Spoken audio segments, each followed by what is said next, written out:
వ్యక్తి పుట్టుకతో వచ్చే సహజ సామర్థ్యాలు వయసుతో పాటు పెరగటం, అభివృద్ధి చెందటమే పరిపక్వత. అనువంశికంగా వచ్చిన శారీరక, మానసిక లక్షణాల సహజ అభివృద్ధే పరిపక్వత. అయితే పరిపక్వత అనగా జన్యు పటిష్టాన్ని తెలుపుతుందని, ముందుగా నిర్ణయించిన ప్రణాళికలో మార్పులు జరుపుతుందని చెప్పింది మాత్రం క్రైగ్. శిశువు ఒక వయసు రాగానే పాకటం, నిలబడటం, నడవటం, పరిగెత్తటం చేస్తాడు. పరిపక్వత అనేది జన్యు ప్రభావాల సంకలనం. స్వీయ పరిమితితో కూడిన జీవిత వలయంలో ఇది కార్యక్రమయుతంగా పనిచేస్తుందని చెప్పింది గెస్సెల్.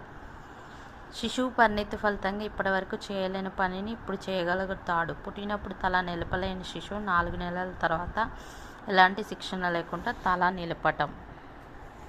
అయితే పరిసరాలలో ఎన్ని మార్పులు వచ్చినప్పటికీ ఒక క్రమ పద్ధతిలో జరిగే అభివృద్ధి పరిపక్వత అని చెప్పింది మెకనెల్.